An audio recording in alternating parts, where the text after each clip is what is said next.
America China సంబంధాలు ఇప్పుడు ఒక అంశంతో చాలా బలహీనపడ్డాయి, లోయెస్ట్ పాయింట్లోకి వెళ్ళిపోయాయి. చైనాకు సంబంధించిన ఒక స్పై బెలూన్, సర్వీలియన్స్ బెలూన్, నిఘా బెలూన్ అంటాం, ఆ బెలూన్ అమెరికా గగనతలం పైన ఎగురుతూ అమెరికా పైన సర్వీలియన్స్ చేస్తుందని చెప్పి అమెరికా అంటోంది. ఒక బెలూన్ చైనాకు సంబంధించింది అమెరికా గగనతలం పైన ఫ్లై అవుతుంది, బ్లోట్ అవుతుంది. ముఖ్యంగా అమెరికాలో మోంటానా స్టేట్, ఎక్కడైతే America intercontinental ballistic missiles, nuclear war heads అవి ఉన్నాయో ఆ స్టేట్ మీద ఇప్పుడు ప్రస్తుతం అది ఉందంట. ఇది అమెరికాకు చాలా కంటగింపుగా ఉంది. యాక్చువల్గా అమెరికన్ సెక్రటరీ ఆఫ్ స్టేట్ అంటే అమెరికాస్ ఫారెన్ మినిస్టర్ బ్లింకెన్స్ విజిట్ ఫిబ్రవరి 5వ తారీఖు నుంచి చైనాకి వెళ్ళాలి ఆయన, కానీ ఆ విజిట్ పోస్ట్పోన్ చేసేసారు ఆయన. చైనా ఈ నిఘా బెలూన్ పంపించడం కరెక్ట్ కాదు, ఇట్స్ ఇర్రెస్పాన్సిబుల్ యాక్ట్ అని చెప్పి ఆయన చెప్పడం జరిగింది. 2018లో American secretary of state Mike Pompeo వెళ్ళిన తర్వాత ఇప్పటి వరకు అమెరికన్ సెక్రటరీ ఆఫ్ స్టేట్ వెళ్ళలేదు చైనాకి. కానీ ఇప్పుడు వెళ్ళాలనుకున్న టైంలో ఈ నిఘా బెలూన్ అంశం అమెరికా చైనా రిలేషన్స్ని గట్టిగానే దెబ్బతీసింది. అమెరికా పైనే కాదు, లాటిన్ అమెరికా దగ్గర కూడా ఇంకో నిఘా బెలూన్ ఉందని చెప్పి అమెరికా అంటుందన్నమాట. So US secretary of state Antony Blinken's highly anticipated visit అని చాలా ఎక్స్పెక్ట్ చేసిన విజిట్ క్యాన్సిల్ అయిపోయిందనమాట. 2018 తర్వాత అంటే మైక్ పాంపియో వచ్చిన తర్వాత ఈ విజిట్ వెళ్లాల్సింది, అది మొత్తం పోయింది. చైనా నిఘా బెలూన్ అనేది ఇప్పుడు అమెరికా గగనతలం పైన వెళ్తూనే ఉందంట, ఫ్లోట్ అవుతూనే ఉందంట. యాక్చువల్గా ప్రస్తుతం అయితే అది మోంటానా స్టేట్లో బిల్లింగ్స్ అనే ప్రాంతం పైన ఎగురుతుందంట. ఇది నిఘా బెలూన్, దీన్ని పెంటగాన్ దీన్ని అబ్జర్వ్ చేస్తుంది, గమనిస్తుంది. ఇది అమెరికాకు రాకముందు అలాస్కా, కెనడా ద్వారా అమెరికాలోకి ఈ ఉపరితలం పైన అట్లా పైన ఎంటర్ అయిందనమాట. సో బ్లింకెన్ ఇది ఇర్రెస్పాన్సిబుల్ యాక్ట్ అంటే, చైనా మాత్రం ఇది మా రీసెర్చ్ బెలూన్ పొరపాటున అది దారి తప్పట్టు వచ్చిందని చెప్తుందనమాట. ఇది మన చైనా అంది ఈ ఎయిర్షిప్ అనేది యాక్చువల్ రీసెర్చ్ ఎయిర్షిప్, దీన్ని వెదర్ ఫోర్కాస్ట్కి వాటికి వాడుకుంటాం, వెదర్ రీసెర్చ్ కోసం వాడుకుంటామని. ఇమీడియట్గా అమెరికా అనుకుందంటే దాన్ని షూట్ చేసేద్దామని, దాన్ని కాల్ చేద్దామని.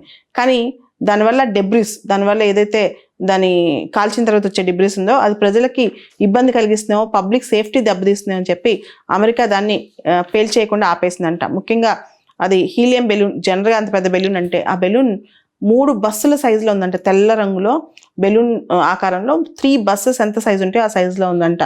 అయితే చైనీస్ ఫారెన్ మినిస్ట్రీ మాత్రం దీన్ని ఎక్నాలెడ్జ్ చేసింది, ఈ బెలూన్ మాదే, కాకపోతే ఇది సివిలియన్ ఎయిర్షిప్, ఇది రీసెర్చ్ పర్పస్, మెటలాజికల్ పర్పస్కి మాత్రమే వాడతాము, అంటే వెదర్ ఫోర్కాస్ట్కి మాత్రమే వాడతాము. ఇది వెస్టర్లీస్ విండ్స్ వల్ల ఎఫెక్ట్ అయిపోయి దానికి సెల్ఫ్ స్టీరింగ్ కెపాసిటీ లేకపోవడం వల్ల డీవియేట్ అయిపోయి, దాని పాత్ డీవియేట్ అయిపోయి ఎక్కడ పడితే అక్కడ వెళ్తుందని చెప్పి చైనా చెప్పిందనమాట.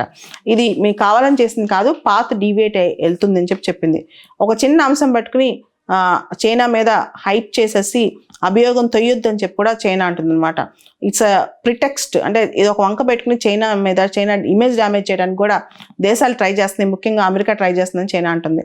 అయితే అమెరికా ప్రకారం ఇది అమెరికా యొక్క సార్వభౌమాధికారానికి ఒక వయోలేషన్, ఉల్లంఘన జరిగింది. అదేవిధంగా అంతర్జాతీయ చట్టాలు అంటే ఇంటర్నేషనల్ లా వయోలేట్ కూడా చైనా చేసిందని అమెరికా అంటది. అసలు ఇక్కడ హై ఆల్టిట్యూడ్ సర్వీలియన్స్ బెలూన్స్ అంటే ఏంటి అంటే, ఈ హై ఆల్టిట్యూడ్ సర్వీలియన్స్ బెలూన్, నిఘా బెలూన్ అంటే హీలియం ఫిల్డ్ బెలూన్, లోపల హీలియం ఉంటుంది అనమాట. దీనిలో సోలార్ ప్యానెల్ ఉంటుంది, కింద సోలార్ ప్యానెల్ ప్రొవైడ్, దానికి పవర్ రావడానికి సోలార్ ప్యానెల్స్ ఉంటాయి. దానిలో పేలోడ్స్ ఎలా ఉంటాయంటే cameras, radars, sensors, communication equipment అనమాట. అంటే ఇతర దేశాల్లో ఏం జరుగుతుందో తెలుసుకునే పేలోడ్స్ కూడా ఉంటాయి. అమెరికా అనుమానం ఏంటంటే ఈ స్పై బెలూన్లో పేలోడ్స్లో ఇలాంటివన్నీ ఉన్నాయి, దీన్ని అమెరికాపై నిఘా కోసం చైనా పంపించిందని అమెరికా ఇప్పుడు భయపడుతోంది, ఆలోచిస్తోంది, అభియోగం చేస్తోంది. సో జనరల్గా ఈ ఎయిర్ క్రాఫ్ట్స్, ఎయిర్ షిప్స్ ఎంత హైట్లోకి వెళ్ళొచ్చు, ఎంత హైట్ వరకు ప్రయాణం చేస్తే, ముఖ్యంగా మనం విమానాలు వెళ్తుంటాం కదా, కమర్షియల్ ఎయిర్ క్రాఫ్ట్స్ మనం ఫ్లై అవుతుంటాం, అప్ టు 40,000 ఫీట్, భూమి మీద నుంచి 40,000 ఫీట్ వరకు ఎగురుతాయి మ్యాక్సిమం, అంటే 12 కిలోమీటర్ల వరకు ఎగురుతాయి. అయితే ఫైటర్ ఎయిర్ క్రాఫ్ట్స్ ఏదైతే యుద్ధ విమానాలు ఉంటాయో 65,000 ఫీట్, అంటే 20 కిలోమీటర్స్ వరకు ఎగురుతాయి అనమాట. అయితే ఈ spy balloons or spy airships, surveillance airships అంటాం, ఇవి 80,000 ఫీట్ నుంచి 1,20,000 ఫీట్ మధ్య ఎగురుతుంటాయి. అంటే దాదాపు భూమి మీద నుంచి 24 కిలోమీటర్స్ నుంచి 37 కిలోమీటర్స్ హైట్లో ఎగురుతుంటాయి అనమాట. అంటే మామూలు మనం వెళ్ళే విమానం 12 కిలోమీటర్ల హైట్ లోపల ఎగురుతుంటే, మనం వెళ్ళే అంటే యుద్ధ టైంలో ఉండే ఫైటర్ ఎయిర్ క్రాఫ్ట్స్ 20 కిలోమీటర్స్ హైట్లో ఎగురుతుంటే, ఈ మాత్రం స్పై బెలూన్స్ మాత్రం 24 కిలోమీటర్స్ నుంచి 37 కిలోమీటర్స్ హైట్లో ఎగురుతుంటాయి అనమాట. ఈ స్పై బెలూన్స్ అనేవి ఇప్పుడు ప్రస్తుతం ఉన్న ఈ స్పై బెలూన్, అమెరికా గగనతలంపై ఉన్న స్పై బెలూన్ అనేది ఒక 3 బస్సెస్ సైజులో ఉందంట. అది అమెరికాకి చాలా ఆలోచన కలిగింది, దాన్ని అమెరికా ట్రాక్ చేస్తోంది. సో దీనిలో సెన్సిటివ్ ఏరియాస్, అమెరికన్ సెన్సిటివ్ ఏరియాస్లో తిరుగుతుంది అనమాట ఇది, మాంటానా లాంటి ప్లేసెస్లో. దీనికి సంబంధించి అమెరికా మాత్రం దీనిలో ఎలాంటి పేలోడ్స్ ఉన్నాయనే అంశం మీద అమెరికా చాలా ఆలోచిస్తోంది.